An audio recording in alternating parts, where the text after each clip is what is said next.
Gary, one of our chat participants wants to know if contributing to a 529 plan will lower his taxable income and thus make his child more eligible for financial aid.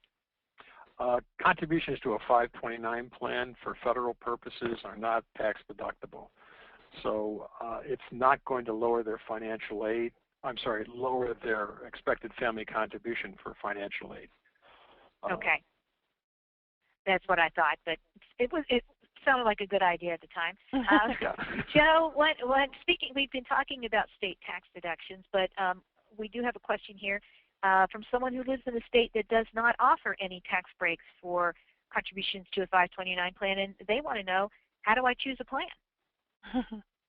Well, the state tax break is a huge consideration, but beyond that, you're looking at the investment options that different plans offer and the cost that they offer those options at. And if you look around the country right now, you find a lot of very low-cost investment plans within 529s. Many of the plans now are featuring index funds, and there usually is a program fee on top of the underlying fund expense, but those fees have really been beaten down by the states over many years to the point where they're a very low-cost investment option compared to anything within or outside of the 529 world. So you would look around. I suggest doing some shopping, asking what plans other people might be using, because if you have neighbors or others in the community, financial professionals, they're in the same state you are, so they have the same lack of state tax deductions. They may have a favorite plan. But then look at who's managing the plan. You may feel more comfortable with a particular investment manager simply because you might have your retirement money with that manager. You might have other types of investments with that manager. So, for example, you could be using Vanguard in some of your retirement accounts, and you have confidence in Vanguard, or it could be Fidelity, or it could be TIAA-CREF or T. Rowe Price. All these large investment houses generally have a 529 plan under their belt someplace, and you can look to invest your money there. So those states that don't offer a state tax deduction, they still want you to invest in the in-state plan. They are still trying to make it as attractive as possible to its state residents. And in fact, no one has your interests at heart any more than your own state does. So they'll do whatever they can to keep you investing in your home state plan. Yeah, sometimes there are things like creditor protection that's provided by a state, even if they don't have a state income tax deduction. Some states have matching grant programs, so particularly for your lower and moderate income families, if they participate in that state's plan, they may qualify for a match. So yeah, there are a lot of reasons to stay with your state's plan. Whether or not you work with a financial advisor often will impact that. And as Joe said, if your other investments are with a particular advisor or mutual fund family, then sometimes you get break points, so it becomes less expensive. So yeah, unfortunately, it can be a little complicated if you don't have that option, but there are some really great resources. Saving for College is one. College Savings Plans Network has a lot of good information. Every state's website has a lot of good information about their plans, and again, talk to people, whether it's a financial advisor, somebody you trust, somebody that's already saving in a 529 plan, to help educate you about the options. Gary, one of our chat participants wants to know, why not invest instead in a Roth IRA for college? And the argument is you can always take contributions out tax-free, and if you don't need the money for college, you have that money available for your retirement. So why not put money in a Roth instead? It's definitely an option that families can look at. And again, what you have to do is have a student that has earned income to allow them to make a contribution to a Roth IRA. And the individual is absolutely correct. You can take the money out. It comes out tax-free. You can take original contribution out, so there would be no exposure for taxes, and it can be used for higher education. But again, if the student doesn't have any taxable income, any earned income, he's not going to be able to take advantage of a Roth, and that's where a 529 plan comes in and fills that void. And also, Sandy, much like Gary was talking about grandparent grandparent distributions and the impact on financial aid. If you actually withdraw on your IRA, whether it's a Roth IRA or a traditional IRA, that entire withdrawal is picked up as student income or parent income on the financial aid application. So even if it doesn't show up as income on your tax return, it has to be added back on the financial aid application. So a Roth, I think, is a great asset to have for retirement, but not so much for college. It shouldn't be used for college unless you're sure you're not interested in the financial aid. All right, Gary and Joe, I'm going to put you on the spot here. One of our chat participants wants to know, what 529 savings plan do you use? I'm not going to ask Mary because I suspect she probably uses Virginia's. Well, I can start that. Then we'll go to Gary. I've actually invested in 529 plans in 33 different states along the way. And I don't suggest we don't recommend this. We don't recommend that at all. I only do that because it was always part of my research and my due diligence in learning about 529 plans and writing about 529 plans. And I've learned a whole lot just by being a participant in plans. But I certainly take advantage of the state tax deduction in my home state of New York.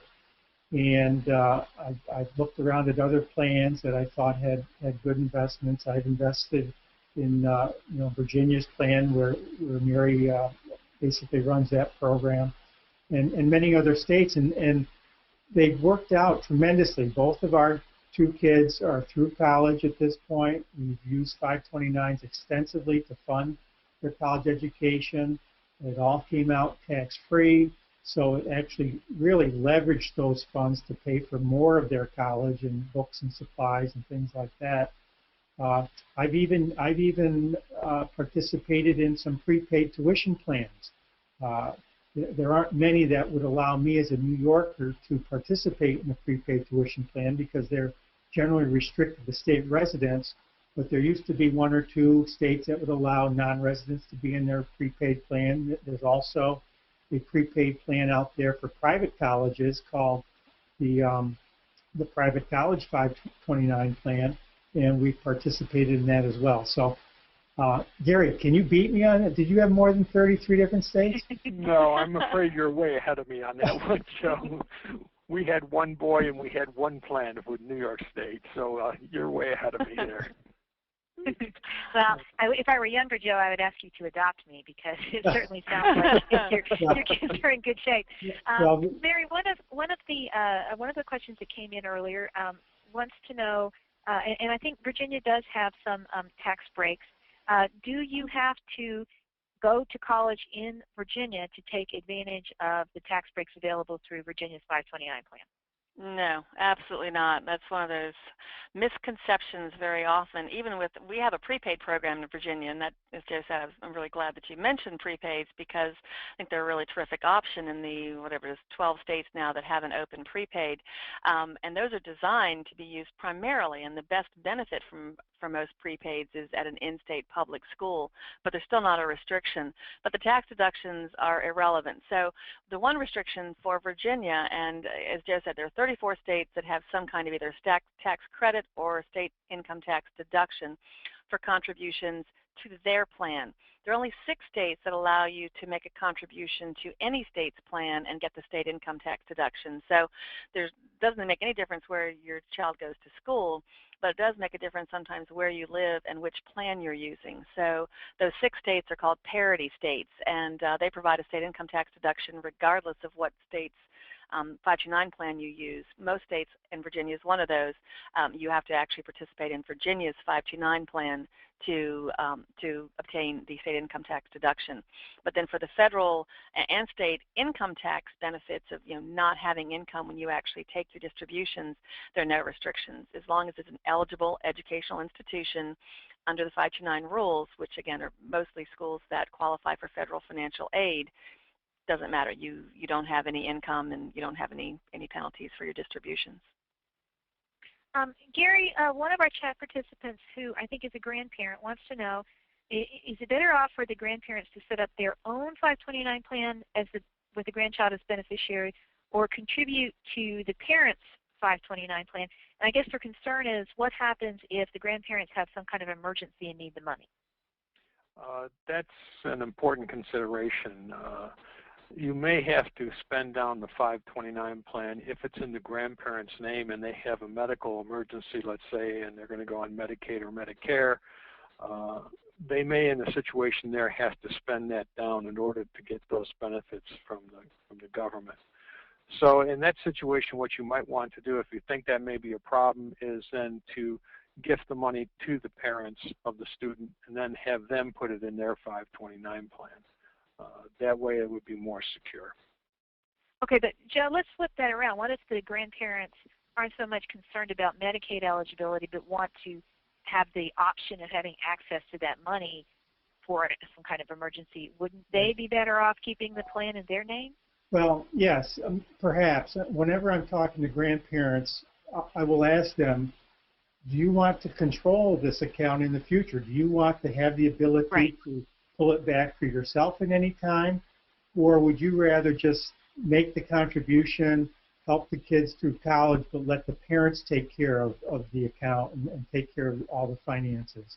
And I think too many grandparents actually think that they have to open this account in their own names as owners, and then they get frustrated with all these statements coming in and what are they supposed to do with this account in the future and how do they end up taking money out.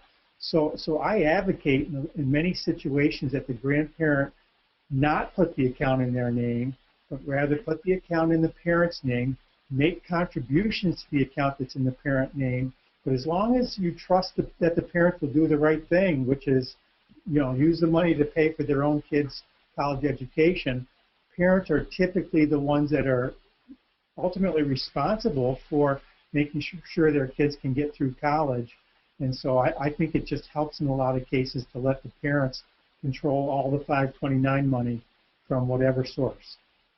Mary, do you have thoughts on this, and what do you see in your experience in terms of how grandparents handled it? Yeah, well, it's hard to say because if they make a contribution to their child's account, we don't really know. So we looked at this fairly recently. About 12%, and it's been running pretty consistent, although I think that's a trend that's going up. About 12% of our accounts right now are owned by grandparents. So you're definitely seeing more grandparents getting involved. And then again, I think it depends. Do they want the state income tax deduction? If they want those state income tax deductions, it needs to be in their name. Do they have a number of grandchildren? They really definitely want this money to go for higher education. Then you may want to hold on to it yourself because it's not even a question of taking it back, but you may want to change beneficiaries, and you're allowed to do that. So they could change from one grandchild to another if one were going to attend college and one seemed like it wasn't. They may make other provisions for that grandchild that's not going to college, but they'd want that fund that has the tax advantages to be used for higher education. The biggest downside on that right now, and that's something that the industry is working on, but we're not there yet, would be to change that the sort of disincentive to the grandparent accounts. When they make a distribution for higher education, it then becomes taxable as taxable income to the student, and that's not a great result, I don't think. To me, that one doesn't make very much sense, and the industry is working on that. But for now, you either have to sort of take the hit on that, and it depends on how much income the student has and how much the grandparent's going to contribute. Wait until their fourth year when they aren't going to be filling out a FAFSA the next year, or transfer the account in most plans you can change the account owner at any time. So when they approach college age, you may want to then, and you're sure the child's going to go to college, transfer the ownership from the grandparent to the parent so that they don't have that financial aid hit. So it makes it a little bit more complicated. But as with most things in 529s, it just depends on your circumstances. Okay. One question we got from someone who apparently views himself as a pretty savvy investor is, what's the best plan for somebody who wants to manage the money? I know most 529 plans have portfolios and targets and all kinds of things, but what if you want to sort of make your own investment choices? Are there options out there? Joe, you want to take that? Yes. 529 plans by law cannot be self-directed, so you cannot self-direct the investments in your 529 plan. Unlike your IRA, where you can self-direct your investments, or even a Coverdell Education Savings Account, which is another education savings vehicle, with some aspects that are similar to 529 plans. In a 529 plan, you must choose from one of the options available by the plan. There's typically a menu from anywhere from half a dozen to maybe 2 dozen options, and you choose which option you want to go in. Most plans do have an age-based investment option, which automatically reallocates your account between equities and fixed income as your child gets older. But you can also choose from what are called static options. And these static options can either be a fixed blend of equity and fixed income, or they can be certain types of equity mutual funds or certain types of fixed income mutual funds. So you do have sort of a selection ability within that menu. And then you can change your investments once every year, but no more often than once every year unless you're changing beneficiary. And that once per year investment restriction is something that I think really holds a lot of people back. They really want more flexibility than that. And I hope that Mary and others that are lobbying something else Congress we're working on. We'll get them to change that to give us a little more flexibility on that end. Yeah, I've never understood that restriction. I really don't, and that's something that we've been working on for too long, and it's kind of frustrating. But we really, and again, it's not that most people make that many changes, but they don't like being told that they can't do what they want with their money, and there are different circumstances. Sometimes, if you think the market's going to move, things change, and you may want more than one opportunity to make a change. So that is a frustration for all of us. Gary, do you see that most of your clients like the age-based portfolios, or do they want to be more active? Most of them like the age-based portfolio, and I think that really comes out of the financial crisis we had in 2008. People really want to know that when their children are ready to go to school, that the funds are there and they're liquid enough to do it. So they're leaning more and more towards that. Sort of a related investment question, I'll go back to you on this, is one of our questioners wants to know what's the best asset allocation if you're opening a plan for a 1-year-old? That's a good question. Joe, I'd like to pass this one over to you. Well, first what you need to know is that every 529 plan has very experienced and capable investment managers deciding on how to allocate accounts for every age group in their age-based options. And so, if you believe that all these PhDs and higher education degrees have made these people fairly smart in the investment world, which they are, then I don't see any problem in relying on their judgment and just choosing the age-based option for your child and letting the plan decide based on all their research what is best over the long term for college savings for that particular child. That's always been my approach. I don't want to second guess these people, although they're not always right, obviously, but they put a lot of time and effort into it, and the states are riding herd on them. They're requiring their investment managers to come in every quarter to justify their allocations and explain their strategies. Yeah, typical.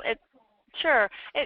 Some of it just depends, obviously. There are some people who are very risk averse, and so they may put their money in an FDIC insured option, for example, forever. That's a personal choice. Some people just don't want to risk any loss of principal.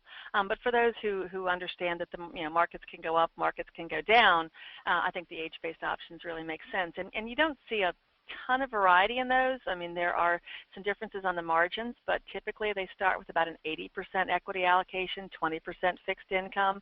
Some are a little bit higher than that. I don't know of any that are really lower than that. And then they shift every 3 or 4 years to a steadily sort of more conservative mix until they're ultimately all 100% fixed income. So where that happens, that's where you really look at the plans, and that's where I think you can look at how sort of much of a risk taker or risk averse you are as to the funds that are a little bit more conservative in their mix or less so. But there are a lot of different options out there. There's no one perfect mix, I don't think, for anybody, but I agree with Joe. All these plans spend a lot of time figuring out the right mix, and the age base really, I think, to have held up. And if you look at what the plans did before the recession, through the recession, and now in the 5 years after, if you pretty well just kind of stuck with the right allocation for your child's age group, most have done pretty well. You know, they've done all right. So. Okay, thank you. Well, Gary, Carrie wants to know if it's possible to put stocks in a 529 plan. No, it's not. The only asset you can contribute to a 529 plan is cash. And this sometimes becomes a problem, especially if parents have money that are investments or in mutual funds or whatever, and they want to put them in a 529 plan. They have to liquidate those investments and then contribute cash only to the 529 plan. And that brings up a point. Go ahead. That brings up a point that if they do have a situation where they have to liquidate investments, they want to see what the tax implications are going to be of that before they just go ahead and sell the investments and then put them in a 529 plan. Yes. Mary, I was just wondering if there's been any effort to change, if there's been any proposals to change that, or is that just the way it's going to be? You have to only put in cash. Yeah, that's one we haven't, and again, I think that's because of the structure of 529s and because they do have sort of a limited option. So if you transferred stocks into the plan would be sort of stuck going, what do we do with that? They'd have to liquidate those stocks and actually then invest them. And so that's not something that we've really looked at. I guess if the structure of 529s changed, maybe sometime in the future, but really the way we're laid out with a limited mix of investment options would really limit that opportunity. The one exception is that, and you have to cash them out, but with qualified savings bonds, and there are a fair number of families that have those. You know, that used to be the favored method of saving for college by grandparents or aunts and uncles and friends, would be to buy a, you know, double E savings bond, U.S. savings bond. Those may be cashed in, and that whatever buildup in value you might have isn't taxed. There's a little bit of extra reporting that you have to do when you make the contribution to a 529 plan, but you don't have to pay taxes on that even though you've cashed them in. But that's the one exception to the rule. Okay. Joe, you mentioned Coverdell accounts, and we have a question from Storm. Wants to know what's the benefits of a Coverdell, I believe that's what they're called now, versus a 529 plan. Well, the Coverdell offers two distinct differences that many people see as advantages. One is investment direction, that you can set up a Coverdell as a self-directed account and invest in individual stocks to your heart's desire. The other advantage with a Coverdell is that it can be used tax-free for K through 12 expenses, whereas 529s are only useful for college. So with Coverdells, K through 12 plus college, 529 only college and other higher education schools. But Coverdells have several very limiting rules surrounding them. Number one is the amount that you can put into the Coverdell. Only $2,000 per year per child. That's the most that can go into a Coverdell ESA, as opposed to a 529 plan, which have no annual contribution limits, and they have very high aggregate contribution limits, usually $300,000 or even more than that, into a 529 plan. Coverdells also have income limitations on the donor, so you have to be below the income phase-out range. There's also age limitations. You cannot contribute to a Coverdell account once the child reaches age 18 unless they are a special needs beneficiary. And Coverdells really aren't getting, I don't think, very much support from the investment industry, so you don't really hear much about Coverdells. And there are some very large investment houses that don't even offer Coverdells. I don't believe Fidelity or Vanguard or T. Rowe Price even offer Coverdell education savings accounts. So you're somewhat limited from that perspective as well. Okay. Mary, did anybody else want to weigh in on that? Gary, do you have any thoughts, Coverdell versus 529? Just one thing, and Joe brought up a very important item. You can only put $2,000 a year in, and you can have to stop making contributions after the child's turn 18. If you started on day one and put $2,000 in each year till they were 18, they might have $45,000 total in that account. And when you're looking at the cost of a private college in the area of $50,000 to $60,000 a year, that's not even covering the cost of 1 year's worth of college. So again, as far as a tool to help save for college, I'm not real excited about them. I would much rather see that money go into a 529 plan. Okay. Mary Ann wants to know, what happens if you end up with too much in a 529 plan? My understanding is the limits on these are pretty high, so it seems unlikely, but is there a penalty? You have to take it out, or what happens? Well, no. So if you go over whatever the state's contribution limits are, they don't make you take the money out. You just can't put any more money in. So until you've spent it down, and most of them actually, once you spend down, you can come back up to that threshold. And I think some states are still in the, let's say, $275,000 to about $420,000. And there's no magic to that number. It comes off of a private letter ruling. It's basically up to 7 years of the cost at the most expensive school that you can find, pretty much. And that's one thing for people to think about. They say, oh, have I funded too much? Have I overfunded? The reality is very few people are fortunate enough to be able to do that. So that's something that people worry about. And I say, well, I think you're going to be able to find expenses to cover that money. But you can use it for undergraduate, and what really can be helpful for those who can do it is to save for graduate school, which, even if you're going to a state school, typically they keep, there's a big differential between in-state and out-of-state at the undergraduate level. Typically in graduate school, that goes away, and you're paying top dollar for, no matter whether you're an in-state student or out-of-state, and you can spend a pretty significant chunk of money on graduate school, and that's where we find so many students that have, you talk about the student loan crisis. I don't like the word crisis, but the average debt load for a student coming out of undergraduate school is still, in the 20,000 somewhere. I think it's approaching 28,000. It's kids that take out student loans for graduate school where you really get into some big numbers. And so, I encourage families, if you think that you have a child who is likely to not only go through 4 years but into graduate school, fund it as much as you can, and you will probably be able to find a place to put those monies. I would say that's a nice problem to have. Exactly. So we got a question from a chat participant who I think is worried about his state's finances. He wants to know what happens if you enroll in a state plan and the state defaults. He's in California. So how safe is that money? There's never been any instance of money in a 529 plan being threatened by state finances. The money is generally set up in a separate trust where the state cannot get its hands on that money. It's not in the general fund of the state in any way, shape, or form. So it's really more like a pension plan where those assets are set aside for the participants separately and cannot be encroached upon. So I would never have that type of concern.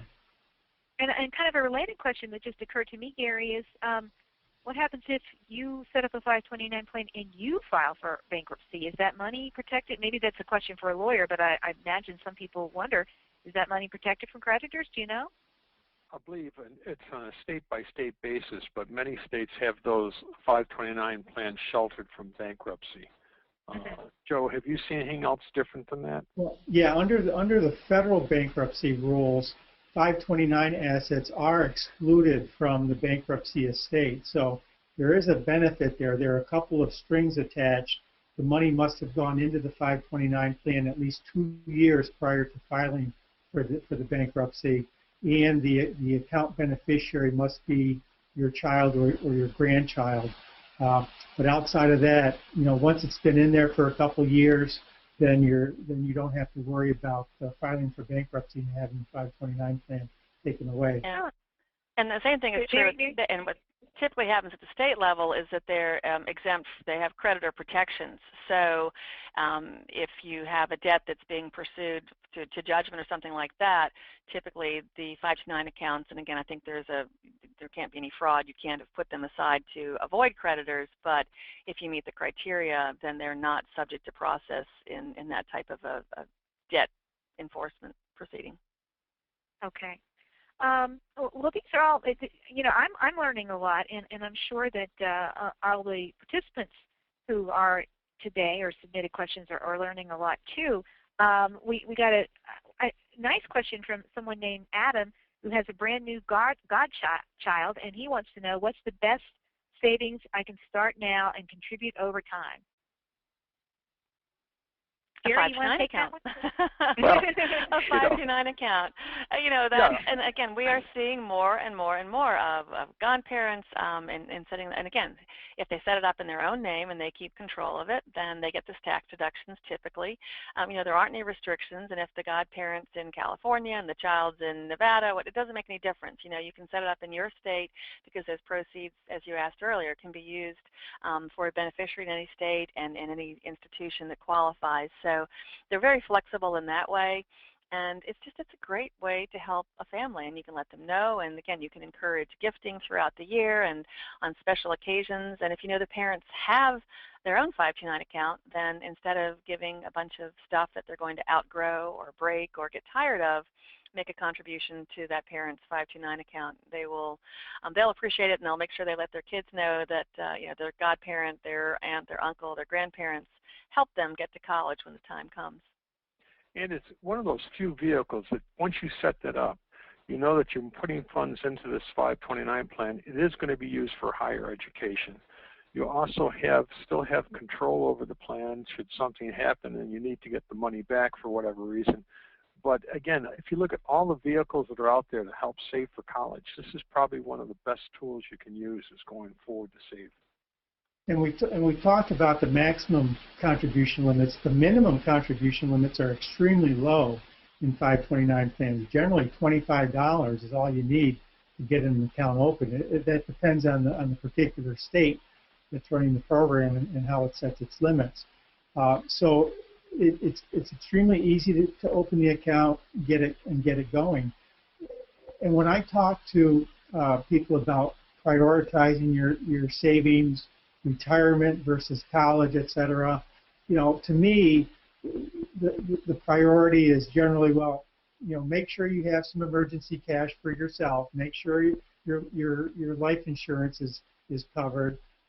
Make sure you're taking advantage of the match into your 401k that your employer is providing to you. But beyond that, I think there's a lot of personal preference, whether it's an IRA or a 529 plan, which takes priority. But in any event, I say, get the account open, even if all you do is put $25 into the account. Get it open. That way you're reminded every quarter when that statement comes in that you have this college savings account, and as your ability to save increases over time, which I hope it does, then you may have the ability to put more money into that account. But I'll put this to all three of you. In the past, I have heard complaints from people who want to set up an account for a grandchild or niece or nephew or godchild, but the logistics were somewhat daunting. Has it gotten easier? What information do you need to set up a 529 plan or contribute to a 529 if you want it to keep in your name, about the beneficiary and all that stuff? Is it not that difficult? I don't think it's that difficult. I think it has gotten easier. That's something, I'll speak from the state's perspective, and we do run a direct plan as well as having an advisor plan and our prepaid plan. And we've tried to make it easier. We understand that that's what people expect. So to be able to open an account online, put money in, we're working towards online distributions. A lot of plans already do that. We know that the more user-friendly we can make the whole process, the more people are going to save. That's like setting it up on ACH, and I think virtually every plan can do that now. Again, so you just get that regular contribution. You don't have to think about it. But the basics that you need to have the account owner's name. Generally, you need the date of birth and identification numbers, usually a primary number like a driver's license, and then the Social Security number. You'll need the beneficiary's name, date of birth, and their Social Security number as well in most instances, and that's about it. There's some other questions that are asked, but addresses and things like that. So as long as you can gather that basic information about the beneficiary, it's pretty easy to get started. I mean, I would say I think most plans, I don't think we're unusual, 10 or 15 minutes on an online application, and you can have an account opened and have your ACH debit set up right away. With ours, you don't have to put any money in initially as long as you set it up for an ACH debit, and off you go. Okay, I think we're, I'm sorry, go ahead. I think Mary brought up an important item there, online applications and distributions. That's a big factor. I can remember 15 years ago when my son was going to school and we opened up a 529 plan. We had this pile of paper to put together, make the contribution. Then we want to make a withdrawal. We've got another distribution form to fill out, mail that in and everything. Today, it's a lot simpler. Okay, I think we're about ready to wrap things up, but we've had so many good questions today, but perhaps all three of you, maybe you could all address what do you think are the biggest misconceptions about 529 plans? Joe, why don't we start with you? The one I hear is that somehow the child can, that this money is going to the child and they can somehow get their hands on this money because they're thinking about the old, UGMA or UTMA accounts where parents or grandparents have gifted money to their kids or grandkids, and then the grandkids reach a certain age and they can use the money any way they want, or even before they reach that age, they have that in their sights where they know they're going to get their hands on that money, within a couple of years, and that can affect their decision making. So a 529 keeps the control entirely in the hands of the parent or grandparent. The child never gets their hands on that money, no matter how old they become. So it's just a great tool from that perspective. Great point. Mary, what do you think? Well, I think we've already covered a lot of them when we talked about the FAFSAs and some of those things. Those are some common misperceptions. In Virginia, and I think probably any state that has a prepaid program as well as savings programs, we often get disconnects, and because we started off first with the prepaid, people think there are restrictions on what the payout's going to be, whether you can use it in-state or out-of-state. And again, they're much more flexible than most people think, so we're always trying to get that message that you're not restricted in where your child can go to school. You can still use your 529. You get all the benefits. And so really some of the differences between a prepaid program and a savings program create some of our common misperceptions, and we spend a lot of time trying to answer them. And Gary, how about you? A lot of times I hear from families that the 529 plan is going to impact the financial aid package I'm going to receive, and quite frankly that isn't true, because 9 times out of 10, if you've got money that you're going to be saving for college and you're going to put it into a 529 plan or leave it out of a 529 plan, yes, it's going to be assessed anyway, so it's not going to have any real impact on the financial aid package that the family's going to get. Okay, well, great. I think we covered a lot of territory. I really want to thank everybody who participated today, either by sending questions in advance or coming online today. And I certainly want to thank our distinguished panelists who were very giving of their time and of their information. And I think that probably wraps things up. And thanks again, everybody who participated.